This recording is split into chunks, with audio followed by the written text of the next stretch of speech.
আমরা আমাদের নেত্রীকে বলবো এবার হাতের বেড়িটা খুলে দিন। এতদিন রবীন্দ্রসঙ্গীত শুনিয়েছি, এবার আর রবীন্দ্রসঙ্গীত শোনাবো না। এবার রাজনৈতিকভাবে ডিজে বাজিয়ে কি করে ওদের 12টা বাজাতে হয় সেটা তৃণমূল ছাত্র পরিষদ একাই দেখিয়ে দেবে। লন্ডনের অক্সফোর্ড বিশ্ববিদ্যালয়ে কেলক কলেজে মুখ্যমন্ত্রী মমতা বন্দ্যোপাধ্যায়ের বক্তব্য চলাকালীন বিশৃঙ্খলা সৃষ্টির অভিযোগ উঠেছে এসএফআই এর বিরুদ্ধে। এমনকি সভাপণ্ড করার চেষ্টাও করা হয় বলে অভিযোগ। এর প্রতিবাদে শনিবার দুপুরে বালুরঘাট কলেজের গেটের সামনে বিক্ষোভ কর্মসূচি পালন করল তৃণমূল ছাত্র পরিষদ।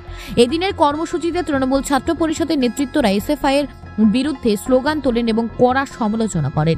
শুধু বালুরঘাট নয়, জেলার অন্যান্য কলেজেও তৃণমূল ছাত্র পরিষদের পক্ষ থেকে বিক্ষোভ প্রদর্শিত হয়। বালুরঘাটের প্রতিবাদ কর্মসূচি থেকে তৃণমূল ছাত্র পরিষদের নেতৃত্বরা হুঁশিয়ারি দিয়ে বলেন, আর রবীন্দ্রসঙ্গীত শোনানো নয়, এবার ডিজে বাজিয়ে রাজনৈতিকভাবে ওদের 12টা বাজানো হবে।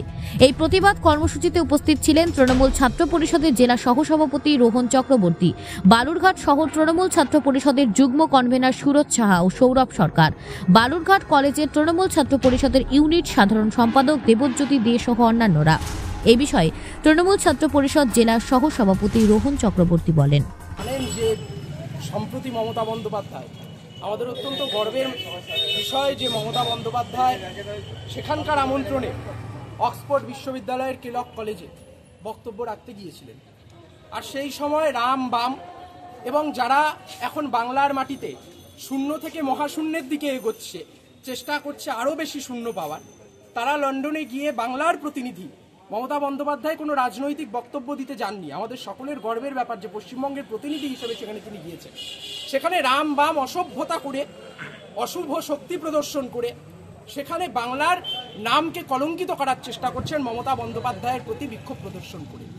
আমরা এর বিরুদ্ধে দক্ষিণ দিনাজপুর জেলা তৃণমূল ছাত্র পরিষদের পক্ষ থেকে আজকে আপনারা বালুরঘাট কলেজে দেখছেন, শুধু তাই নয়, রাজ্য তৃণমূল ছাত্র পরিষদের নেতৃত্বে রাজ্য সভাপতি তৃণাঙ্কুর ভট্টাচার্য মহোদয়ের নির্দেশে গোটা বাংলার প্রত্যেকটি কলেজে কলেজে এবং তৎসহ বালুরঘাট কলেজ বা দক্ষিণ দিনাজপুর প্রত্যেকটি কলেজে আমরা এই প্রতিবাদ, এই কর্মসূচি সংগঠিত করে রাম বাম যারা শূন্য থেকে মহাশূন্যের দিকে এগোচ্ছে তাদের বলে রাখতে চাই, তোমরা এত বেশি ধর্মের রাজনীতি সাম্প্রদায়িকতার বিরুদ্ধে লড়াই করছো।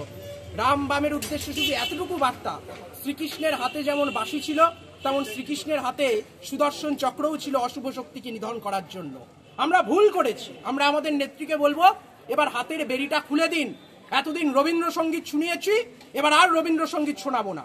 এবার রাজনৈতিকভাবে ডিজে বাজিয়ে কি করে ওদের 12টা বাজাতে হয় সেটা তৃণমূল ছাত্র পরিষদ একাই দেখিয়ে দেবে। বালুরঘাট থেকে রিপন ভৌমিকের প্রতিবেদন, নিউজ টুডে।